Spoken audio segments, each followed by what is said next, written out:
Hola a todos y bienvenidos de nuevo a nuestro canal. Espero que estén súper bien y listos para sumergirse en una historia que ha estado resonando mucho últimamente, algo que ha generado un revuelo considerable y, seamos honestos, mucha especulación. Hoy vamos a desentrañar la verdad sobre las acusaciones de menores revelada, un tema que, como pueden imaginar, es delicado pero necesario abordar con la seriedad que merece. Queremos traerles un análisis profundo, tratando de separar el ruido de la realidad y entender qué está pasando realmente. Si aún no están suscritos a nuestro canal, les invito de corazón a darle ese clic ahora mismo, activar la campanita para que no se pierdan ninguno de nuestros contenidos y unirse a nuestra comunidad. En los últimos tiempos hemos sido testigos de cómo ciertos nombres se han visto envueltos en situaciones complejas, y en este caso particular, las acusaciones de abuso o irregularidades relacionadas con menores son temas de altísima sensibilidad. Cuando estos señalamientos salen a la luz, ya sea en redes sociales, en los medios de comunicación o en conversaciones informales, es natural que se genere una ola de opiniones, juicios y, a menudo, desinformación.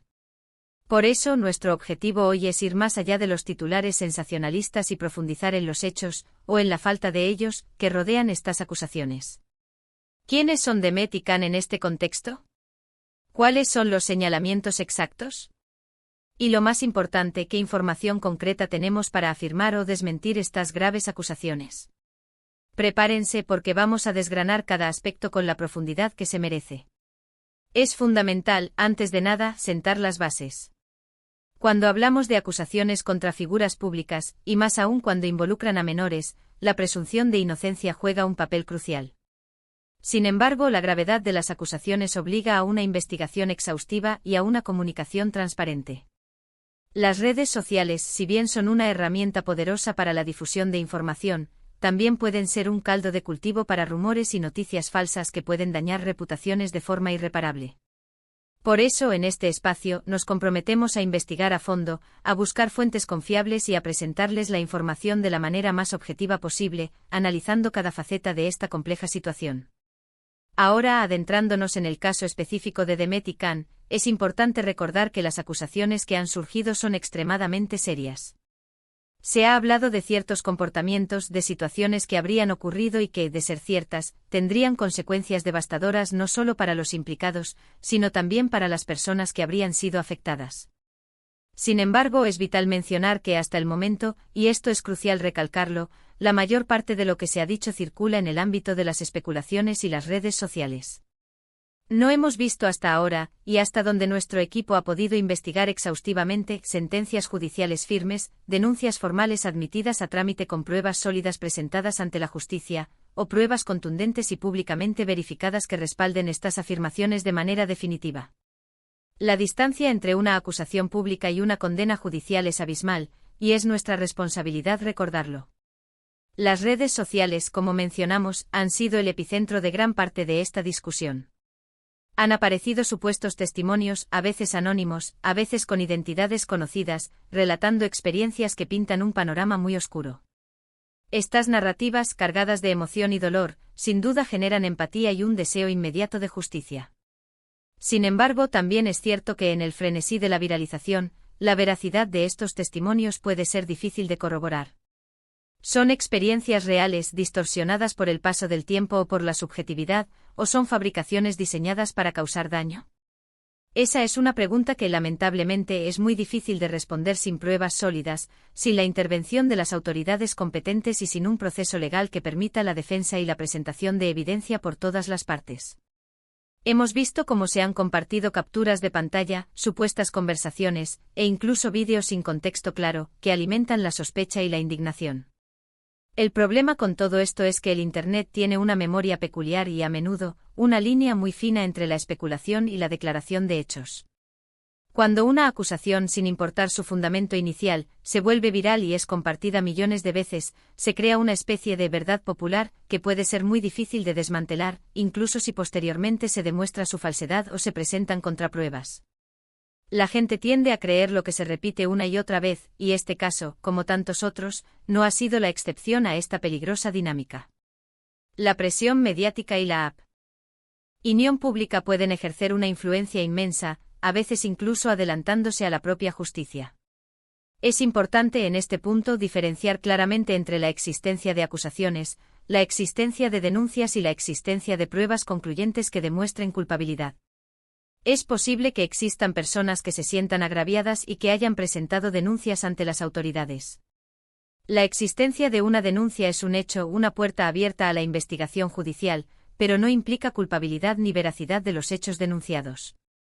El proceso legal está diseñado precisamente para investigar estas denuncias, reunir pruebas, escuchar a todas las partes, permitir la defensa, y determinar si hay bases suficientes para proceder a un juicio y eventualmente a una condena. Lo que hemos visto hasta ahora, en gran medida, son discusiones intensas y conjeturas vertidas en plataformas digitales, que operan fuera de este marco legal y de las garantías procesales que lo rigen. Hemos intentado rastrear las fuentes originales de estas acusaciones, buscando los primeros hilos de conversación o las declaraciones iniciales. En muchos casos nos encontramos con relatos que se han ido transformando, matizando y magnificando a medida que se compartían y recontaban por diferentes usuarios y plataformas. Esto no significa necesariamente que las personas que han alzado la voz no tengan una experiencia dolorosa o que no hayan sufrido. Sin embargo, sí implica que la forma en que se ha presentado y difundido al público puede haber sido manipulada, exagerada o descontextualizada intencionadamente para generar un mayor impacto. En un mundo donde la opinión pública puede actuar como un tribunal informal y sumario, es extremadamente peligroso emitir juicios definitivos sin tener acceso a toda la información, sin conocer el contexto completo, y mucho más aún sin que haya un proceso judicial que haya concluido y emitido una resolución. Hay un aspecto que debemos abordar con especial cuidado y una sensibilidad extrema: la edad de las supuestas víctimas. Cuando se habla de menores de edad, la protección de su identidad, de su privacidad y de su bienestar emocional y psicológico es de suma importancia. Cualquier acusación de este tipo, por su naturaleza, debe ser manejada con la máxima discreción, responsabilidad y profesionalidad por parte de las autoridades judiciales y de los servicios de protección infantil. En el ámbito público, sin embargo, la falta de esta discreción, la especulación desenfrenada y la exposición mediática innecesaria pueden, de hecho, revictimizar a los menores, exponiéndolos a un escrutinio público no deseado y a un daño psicológico adicional que puede ser devastador a largo plazo. Es un equilibrio increíblemente delicado entre la imperiosa necesidad de buscar la verdad y la protección absoluta de los más vulnerables de nuestra sociedad. Por otro lado, también es importante considerar el contexto en el que se desarrollan las vidas de las personas acusadas. Demet y Can, como figuras públicas reconocidas, están bajo un escrutinio constante y a menudo implacable. Sus vidas privadas, sus interacciones sociales, sus relaciones personales, todo es analizado con lupa y a menudo malinterpretado o distorsionado para encajar en narrativas preexistentes. Es posible que existan situaciones que hayan sido sacadas completamente de contexto, malentendidos que hayan escalado desproporcionadamente, o que acciones innecesarias hayan sido interpretadas de la peor manera posible. Sin embargo, debemos ser claros: esto no exime de responsabilidad si efectivamente ocurrieron hechos reprobables y delictivos. La intencionalidad y el contexto son importantes en un juicio justo, pero la gravedad de ciertos actos no se diluye por el origen de la interpretación. Lo que hemos podido observar en este caso, y lamentablemente en muchos otros similares, es que en ausencia de información oficial, verificada y transparente, las redes sociales se han llenado de expertos autoproclamados, analistas y opinólogos que, basándose en fragmentos de información, rumores, o sus propias interpretaciones subjetivas y a menudo sesgadas, han dictado sentencias anticipadas y han emitido juicios sumarios. Esto es profundamente perjudicial para todas las partes involucradas. Es perjudicial para las supuestas víctimas, que merecen que su caso sea tratado con la seriedad, la confidencialidad y la justicia que corresponde, y no como un espectáculo mediático. Y es igualmente perjudicial para los acusados, que independientemente de las acusaciones, tienen derecho a un proceso justo, a la defensa y a no ser linchados mediáticamente ni vistos como culpables ante la opinión pública, antes de que se pruebe nada de manera fehaciente y legal. Hemos intentado activamente buscar declaraciones oficiales de los implicados, de sus representantes legales o de sus equipos de comunicación. Hasta el momento, las respuestas han sido escasas, evasiva. O en muchos casos simplemente inexistentes.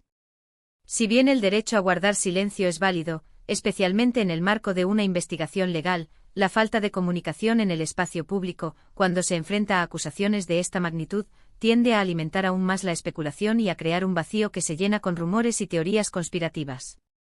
Cuando una persona pública enfrenta acusaciones tan graves, una comunicación clara y directa, aunque sea para negar enérgicamente los hechos, para informar sobre el curso de una investigación interna o para indicar que se está cooperando plenamente con las autoridades, puede ser beneficiosa para contener el daño reputacional y la desinformación.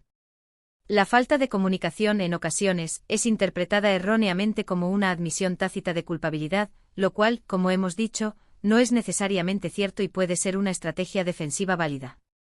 Ahora, ¿qué podemos concluir de todo esto después de este análisis exhaustivo?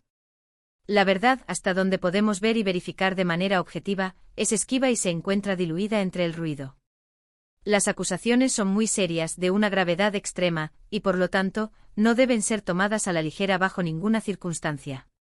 La protección de los menores es una prioridad absoluta para cualquier sociedad y para nuestro canal, y cualquier indicio de abuso, negligencia o irregularidad debe ser investigado a fondo, con celeridad y con todo el rigor que las autoridades competentes posean.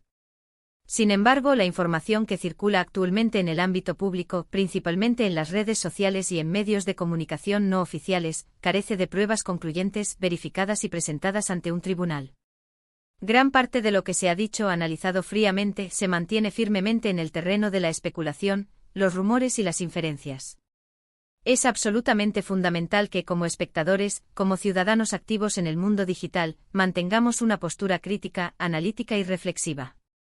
Debemos resistir la tentación, tan fuerte en ocasiones, de juzgar y condenar basándonos únicamente en información incompleta, sensacionalista o emocionalmente cargada. La justicia en un Estado de Derecho se imparte en los tribunales, a través de procesos legales establecidos, con garantías para todas las partes, y no en las plazas virtuales de las redes sociales, donde los juicios son rápidos y a menudo implacables. Y hasta que haya una resolución judicial firme, hasta que se presenten pruebas irrefutables que sean debidamente examinadas y verificadas públicamente, debemos ser extraordinariamente cautelosos con nuestras opiniones, juicios y la forma en que compartimos información. Es posible e incluso deseable que con el tiempo, la verdad salga a la luz de una manera clara, definitiva y fundamentada. Mientras tanto, y esta es la postura más responsable, debemos esperar, informarnos activamente a través de fuentes confiables y rigurosas, contrastar información, y recordar siempre la importancia insoslayable de la presunción de inocencia y sobre todo, de la protección integral de los menores. Este análisis sirve como un recordatorio contundente de lo volátil, a menudo destructivo e impredecible que puede ser el mundo de la opinión pública en la era digital, especialmente cuando se abordan temas tan delicados y con consecuencias tan profundas como las acusaciones de menores. La viralidad no equivale a veracidad. En resumen, lo que tenemos hoy es un caso marcado por serias y graves acusaciones, pero hasta ahora, con poca o ninguna evidencia pública, verificada y presentada ante un órgano judicial que las respalde de manera concluyente. Las redes sociales, con su alcance y velocidad, han amplificado las voces, las sospechas y las especulaciones, creando un ambiente de intensa incertidumbre y polarización. Ante esta situación, lo más responsable, ético y justo es esperar a que los procesos legales, si los hay y si se inician, sigan su curso natural y se pronuncien las autoridades competentes con base en hechos probados y argumentos legales. Y con esto, llegamos al final de nuestro análisis de hoy. Ha sido un tema complejo, lo sabemos, desgarrador en sus implicaciones y delicado en su tratamiento. Sin embargo, esperamos sinceramente haberles proporcionado una perspectiva más clara, un análisis más profundo y, sobre todo, un llamado firme a la cautela, al pensamiento crítico y a la responsabilidad en el consumo y difusión de información. Agradecemos enormemente que hayan dedicado su valioso tiempo a ver este vídeo y a formar parte activa de esta conversación tan importante. Su opinión es extremadamente valiosa para nosotros y para el crecimiento de nuestra comunidad. Nos encantaría saber qué piensan al respecto. ¿Qué tan importante creen que es el papel de las redes sociales en la difusión y distorsión de estos casos? ¿Cómo podemos, como usuarios, navegar mejor este tipo de información tan sensible y potencialmente dañina? Déjenos sus comentarios, sus reflexiones y sus preguntas aquí abajo. Nos encanta leerlos, interactuar con ustedes y aprender de sus puntos de vista. Y si este vídeo les ha parecido interesante e informativo o les ha aportado algo nuevo, por favor, regálenos un gran me gusta, compártanlo activamente con sus amigos, familiares y contactos para que más personas puedan tener acceso a esta información contrastada y, por supuesto, si aún no lo han hecho, suscríbanse a nuestro canal para no perderse ninguno de nuestros próximos vídeos y análisis. Nos vemos en la próxima, cuídense mucho y manténganse informados con criterio.